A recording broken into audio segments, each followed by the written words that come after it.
राष्ट्र mission new Delhi के basement में एक बहुत ही सुंदर एग्जीबिशन है। वो स्वामी विवेकानंद के जीवन को बहुत ही सुंदर तरीके से दर्शाता है। ये दर्शकों को, विशेषकर फैमिली के लोगों को, बच्चों के साथ बहुत ही आनंददायक अनुभव होगा। ये वो स्थान है जहाँ पर स्वामी रामकृष्ण परमहंस नरेंद्रनाथ अर्थात विवेकानंद को कह रहे हैं कि मैं चाहता हूँ तुम सारे विश्व के लिए एक छायादार वटवृक्ष बनो, ना कि सिर्फ अपने स्वार्थ के लिए ध्यान में मग्न रहो।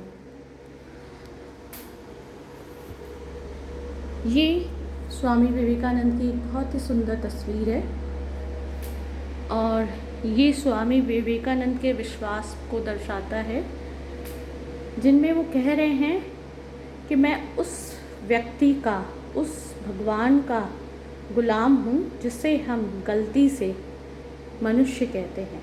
ये बहुत ही सुंदर स्वामी विवेकानंद का कोटे है और जिस पर वो संपूर्ण विश्वास करते थे।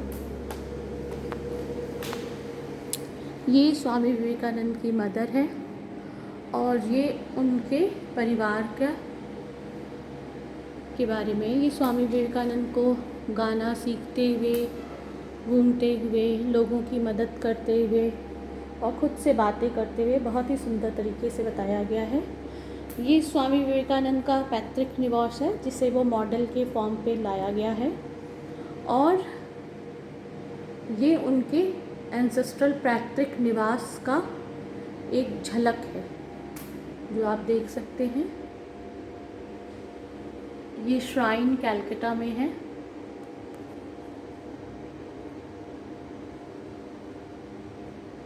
ये स्वामी जी का पैतृक निवास है चित्रों में। ये स्वामी विवेकानंद किस तरह से हर गरीब की मदद करना चाहते थे जब वो बचपन में थे और ये बिल्कुल एक यथार्थ के रूप में बिल्कुल तैयार किया गया है, जिसे देखकर आपको खुद लगेगा कि कलकत्ते का उस समय गलियां कैसे थी, लोग कैसे थे। ये एक पेंटिंग के द्वारा स्वामी विवेकानंद का जीवन दृश्य दिखाया जा रहा है। ये स्वामी जी के उस समय का समय है जब वो ब्रह्म समाज से बहुत प्रभावित थे और वो सोच विचार में मग्न रहते थे, म्यूज़िक में मग्न रहते थे और संगीत की शिक्षा भी लेते थे। ये स्वामी जी के घर का एक दृश्य है। ये बहुत ही सुंदर तरीके से जीवंत किया गया है। ये प्रबुद्ध भारत के कुछ पुराने स्मृति चिन्ह हैं। ये कलकत्ता के वासियों के लिए स्कॉटिश चर्च कॉलेज बिल्कुल नया नहीं है, किंतु ये वो स्थान है जहाँ स्वामी विवेकानंद कॉलेज में गए थे, जहाँ उन्हें प्रोफेसर विलियम हिस्ट मिले थे, जिन्होंने एक पोयम पढ़ाते पढ़ाते ये कहा था कि जो व्यक्ति समाधि में चला जाता है वो उसकी प्योरिटी ऑफ माइंड, मतलब अगर आपका दिमाग बहुत ही मन पवित्र है तभी आप जा सकते हैं। और वो ये वर्ड्सवर्थ की कविता पढ़ा रहे थे। पढ़ाते पढ़ाते उन्होंने कहा कि इस कलकत्ते के बगल में श्री रामकृष्ण परमहंस है जो इस ट्रांस में चले जाते हैं, जिसके कारण ये सुनने के बाद स्वामी विवेकानंद रामकृष्ण परमहंस से मिलने के लिए उत्सुक हुए और वे दक्षिणेश्वर गए अपने मित्रों के साथ। ये बहुत ही सुंदर तरीके से दिखलाया गया है इस एग्जीबिशन में। ये उस पंचवटी का दृश्य है जहाँ स्वामी रामकृष्ण परमहंस तपस्या करते थे और साधना में मग्न होते थे। यहाँ भी नरेंद्रनाथ अपने कई साथियों के साथ उनसे मिलने के लिए गए। यहाँ आके आपको दक्षिणेश्वर का एहसास होगा। ये एक दूसरा सेक्शन है जिसमें स्वामी विवेकानंद के जीवन के उन महत्वपूर्ण पहलुओं को दर्शाया गया है जब वो श्री रामकृष्ण के पास गए थे। उनकी परीक्षा लेने के लिए लोगों ने उन्हें उनके दोस्त किसी अन्य संगति में ले गए, जहाँ पर स्वामी जी ने उक्त महिला को अपनी बहन कहकर संबोधित किया।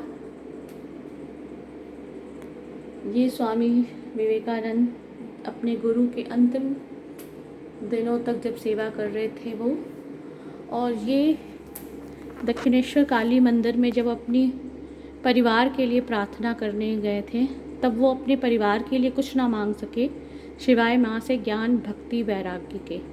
ये दक्षिणेश्वर का एक बहुत ही सुंदर रेप्लिका है, जिसे देखकर आपको दक्षिणेश्वर स्थित माँ काली की याद आ जाएगी।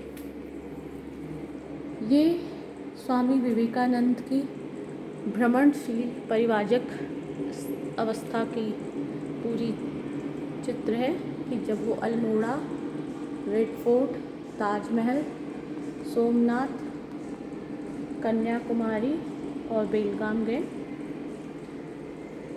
इसमें स्वामी विवेकानंद के रॉक मेमोरियल कन्याकुमारी के बारे में बताया गया। ये रतन टाटा से उनकी एक छोटी मुलाकात का जो प्रभाव पड़ा था, वो इस पत्र में रतन टाटा ने लिखकर स्वामी विवेकानंद को वापस भेजा कि किस तरह से उनकी एक छोटी सी मुलाकात उनके लिए इतनी प्रेरणादायी हो गई थी।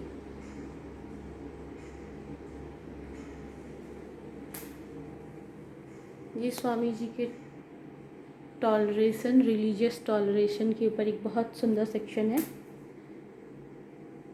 ये उनके गुरु श्री रामकृष्ण परमहंस के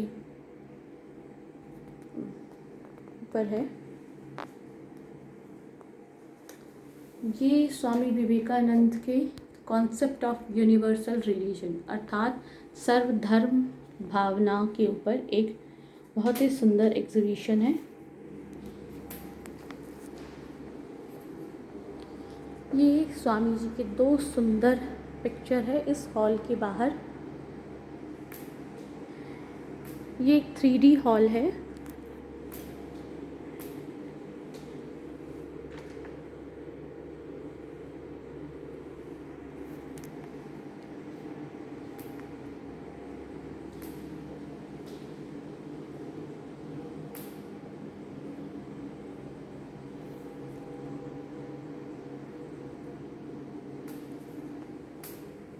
ये स्वामी जी की ज्ञान योग, भक्ति योग पर दर्शाया गया है। ये कर्म योग और राजयोग पर दर्शाया गया है। ये एग्जीबिशन बहुत ही सुंदर है।